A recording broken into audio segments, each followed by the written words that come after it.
Olá, pessoal. Eu sou o professor Luiz Amarante e hoje nós vamos falar sobre a biodisponibilidade e a distribuição de fármacos. Um medicamento, após ser administrado, ele pode ser absorvido ou não. Quando não é absorvido, nós temos o efeito local, mas aqui vale um comentário. Não são somente medicamentos de uso tópico que apresentam efeito local. O albendazol, por exemplo, um importante antiomítico, é administrado por via oral, mas a sua absorção é mínima, sendo seu efeito local, na luz do intestino. Por outro lado, os fármacos, quando absorvidos, entram na circulação sistêmica, são distribuídos para os vários órgãos e tecidos, são também reabsorvidos pela circulação sistêmica. Mas lá nos tecidos e órgãos, nós observamos o seu efeito sistêmico, que pode ser benéfico ou tóxico. Da circulação sistêmica, o medicamento é eliminado, seja via biotransformação ou excreção. Um conceito muito importante para nossos estudos é a biodisponibilidade, que é definida como a fração do fármaco inalterado que chega à circulação sistêmica após ser administrado por qualquer via. A única via de administração que confere uma biodisponibilidade de 100% é a via intravenosa, isto porque o fármaco é injetado diretamente na circulação sistêmica. A biodisponibilidade por outras vias sempre será menor que 100%, uma vez que nem toda a droga é absorvida, ocorre a degradação gástrica para medicamentos administrados por via oral. Nós devemos também considerar o efeito de primeira passagem e ainda enzimas do tecido muscular e subcutâneo que podem alterar a estrutura química dos fármacos. Se construirmos um gráfico da biodisponibilidade em função do tempo, após a administração de um medicamento em dose única, veremos que, quando a via é a intravenosa, a biodisponibilidade inicial é de 100%. Com o passar do tempo, os processos de eliminação, ou seja, biotransformação e excreção, vão reduzindo a concentração plasmática do medicamento até sua eliminação total. Já a via intramuscular apresenta uma biodisponibilidade inicial crescente, atinge um platô e também vai reduzindo a sua concentração plasmática até níveis indetectáveis. E por fim, quando a via é oral, a absorção inicial é muito lenta, o platô é atingido mais tardiamente e o medicamento apresenta sempre uma biodisponibilidade muito baixa quando relacionado com a via intravenosa e a via intramuscular. Podemos considerar também a biodisponibilidade biofásica, que é a quantidade de droga disponível na biofase, e biofase é o local de ação dos fármacos. Entretanto, pela dificuldade de quantificar a droga nos tecidos e nos órgãos, nós não usamos esse conceito. Normalmente, quando nos referenciamos à biodisponibilidade, estamos falando da biodisponibilidade sistêmica, este conceito que acabamos de estudar, ou seja, a fração da droga livre na circulação sistêmica após ser administrado. A biodisponibilidade depende de alguns fatores, como a forma farmacêutica, o estado fisiológico e patológico do paciente, a ingestão conjunta ou não com alimentos, a via de administração. Nós já vimos que a via intravenosa confere inicialmente uma biodisponibilidade de 100%, seguida da via intramuscular, a via subcutânea, retal e, por fim, a via oral. A avaliação da biodisponibilidade é realizada em laboratórios farmacêuticos utilizando técnicas especiais de química analítica e é importante para avaliar a quantidade e a velocidade de absorção de um medicamento após ser administrado por qualquer via. e também para avaliar a bioequivalência de dois medicamentos que contenham o mesmo princípio ativo, na mesma dose e na mesma forma farmacêutica, sendo administrados pela mesma via. Nessas condições, são considerados bioequivalentes se não apresentarem diferenças significativas na velocidade de absorção e na quantidade absorvida. Você já se perguntou como um medicamento, após ser administrado, chega ao local de ação? Vamos estudar então a distribuição de fármacos para entendermos melhor isso. A distribuição é a transferência do fármaco do plasma, o compartimento central, para outros órgãos, tecidos e líquidos corporais, os compartimentos periféricos. A distribuição dos fármacos depende da perfusão do órgão e do tecido, do grau de ligação às proteínas plasmáticas, de sua solubilidade e ainda da sua capacidade de atravessar barreiras biológicas. Com relação à perfusão, inicialmente, órgãos e tecidos com maior perfusão sanguínea, como o fígado, recebem maior quantidade do fármaco, mas o fármaco somente permanecerá no local se houver afinidade química entre as suas moléculas e as proteínas teciduais. Um bom exemplo é a intoxicação pelo chumbo. Logo após a exposição, o chumbo se concentra no fígado, mas depois de algumas semanas ou meses, o que restou do chumbo no organismo se deposita nos ossos, devido à sua alta afinidade a este tecido. Após ser absorvido, o fármaco pode estar dissolvido no plasma e, assim, livre para ser distribuído e exercer o seu efeito.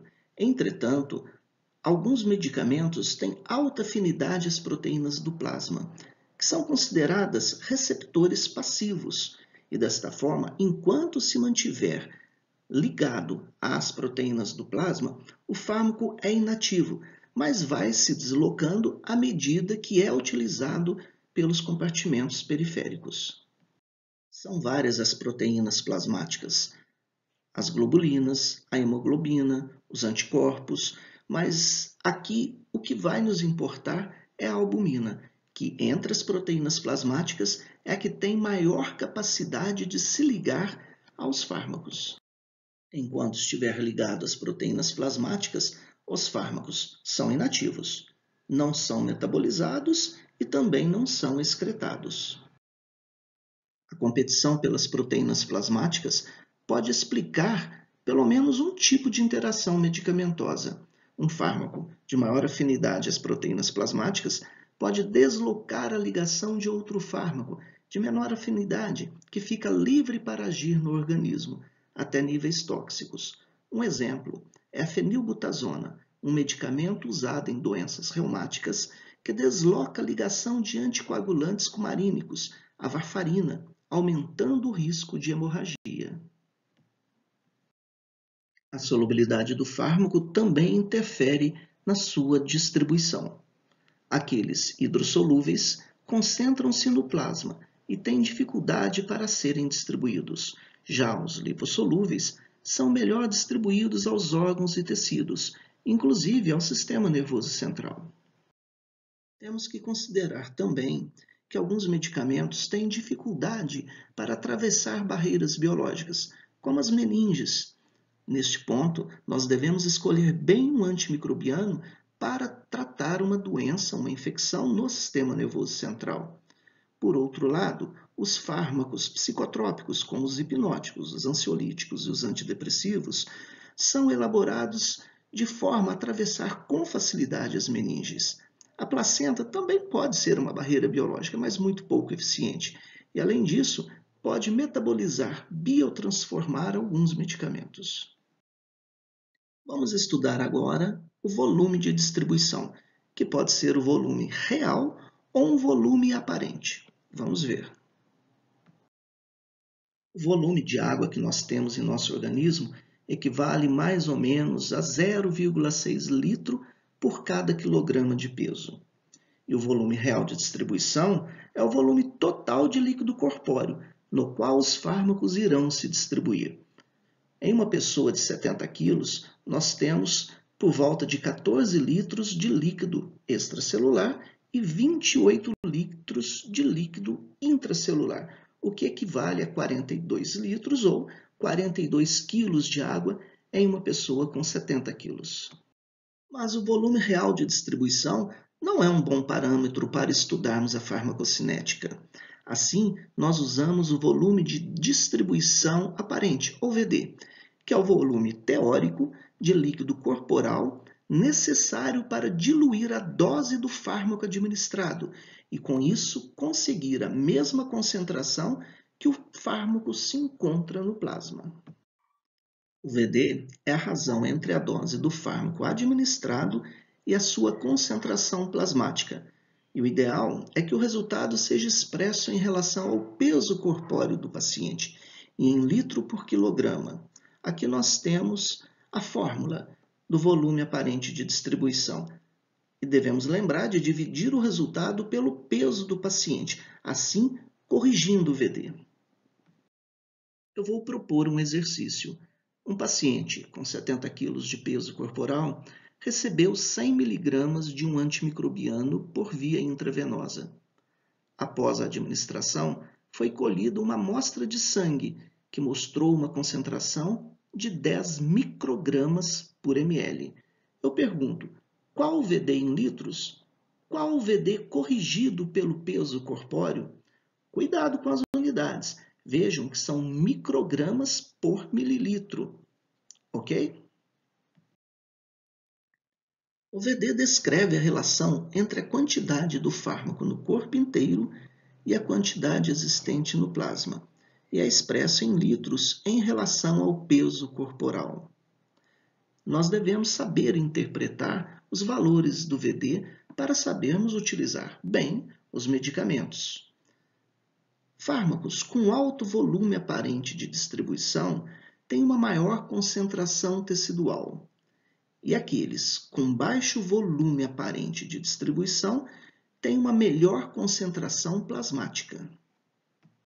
Como o volume aparente de distribuição depende de vários fatores, um mesmo medicamento, nas mesmas doses, pode provocar diferentes respostas terapêuticas em pessoas diferentes. O volume aparente de distribuição depende do estado fisiológico e patológico do paciente, mas também daquelas características físico-químicas que nós já estudamos quando falamos sobre a biodisponibilidade.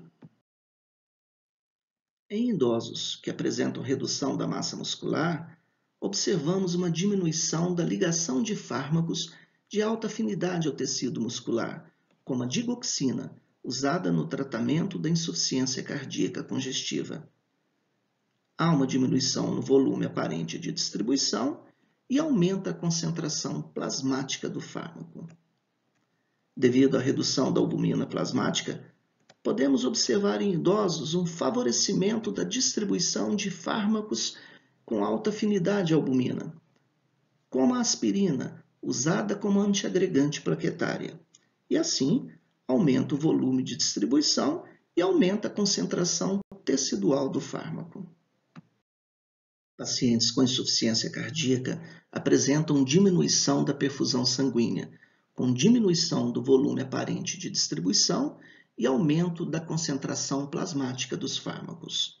Na insuficiência renal, observamos um acúmulo de líquido, o edema, e assim aumenta-se o volume aparente de distribuição de fármacos hidrofílicos e aumenta também a concentração tecidual desses fármacos. Em pacientes desidratados, com a diminuição da quantidade de água corporal, observa-se diminuição do volume aparente de distribuição de fármacos e um aumento da sua concentração plasmática. Já em pessoas obesas, ocorre o acúmulo de fármacos lipofílicos no tecido adiposo, com aumento do volume aparente de distribuição desses fármacos e da sua concentração tecidual. Não deixem de fazer o exercício proposto sobre volume aparente de distribuição. Na próxima aula, veremos a eliminação de fármacos. Vejo vocês lá.